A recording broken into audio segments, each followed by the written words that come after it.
L'invité café. L'invité café, l'exploitation aurifère et pétrolière en Guyane. Nous en parlons ce matin avec le député européen écologiste en déplacement chez nous, Yannick Jadot. Bonjour Yannick Jadot. Bonjour. Alors vous continuez de militer contre l'exploitation, dites-vous, de l'or jaune et de l'or noir chez nous.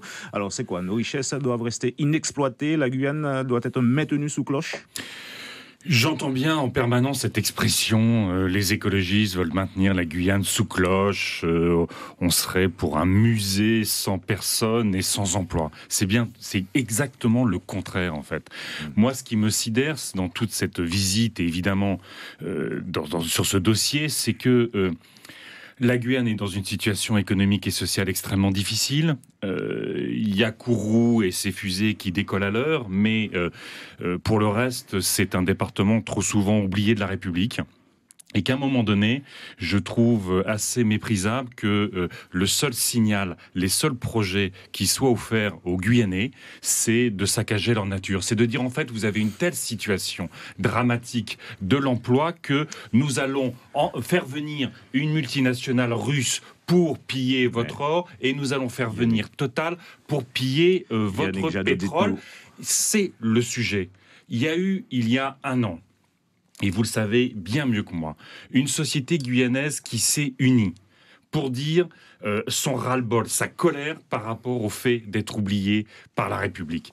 Elle a dit sa volonté unanime, unie, d'avoir un projet collectif partagé, qui emmène l'ensemble de cette société vers du développement économique, social et culturel. Justement, et là, Yannick on a un projet qui divise entre exploitation la société guyanaise, pétrolière et protection de l'environnement. Il n'y a pas de compromis possible?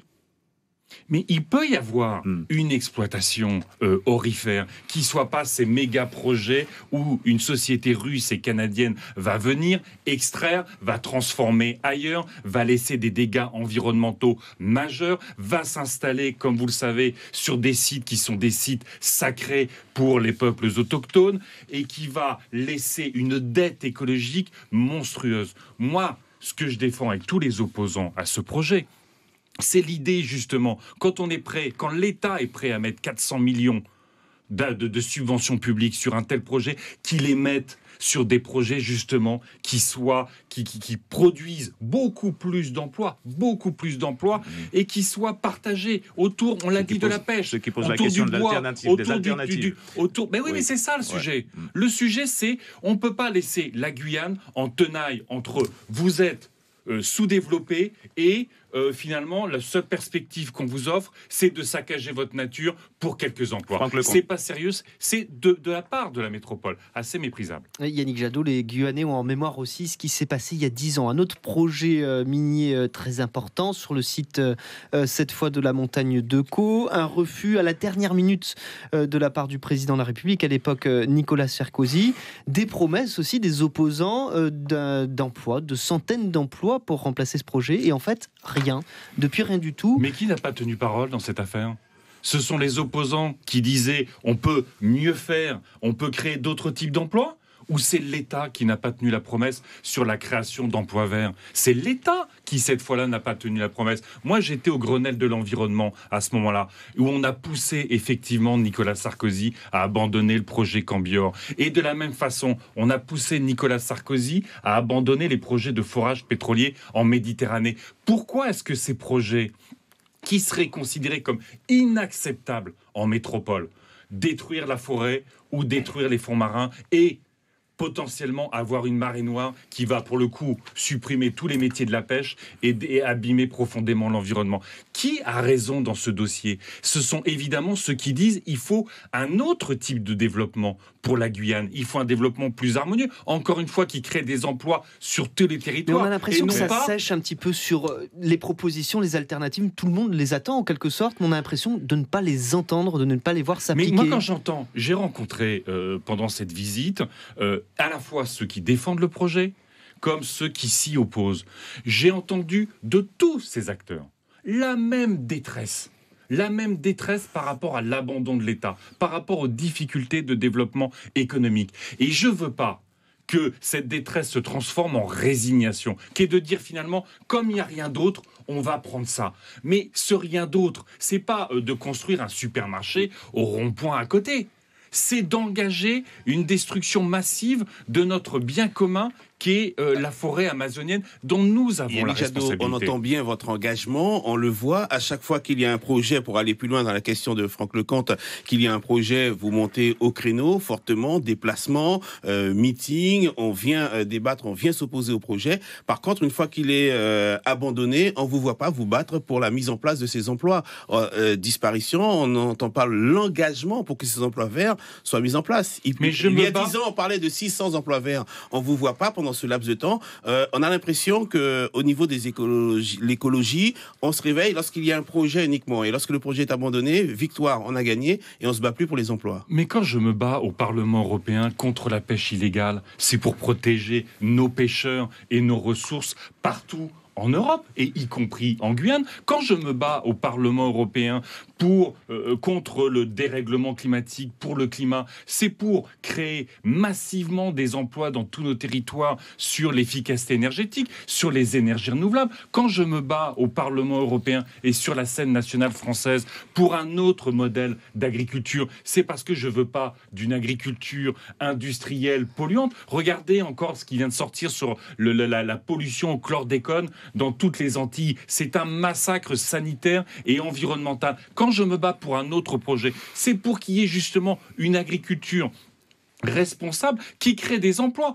Vous ne pouvez pas reprocher aux écologistes qui ne gouvernent pas la CTG, qui ne gouvernent pas en France ni en Europe, nous ne sommes malheureusement pas encore majoritaires, de ne pas assumer ou de ne pas mettre en œuvre les promesses de l'État. Ceux qui viennent avec des garanties pour justement l'écologie, ils donnent des garanties, chacun a sa position. Par contre, on vous posait la question tout à l'heure. Quelle garantie vous avez suivi le débat public? On posait la question tout à l'heure. Les illégaux sont là, la catastrophe, elle est déjà présente. Mais je suis d'accord.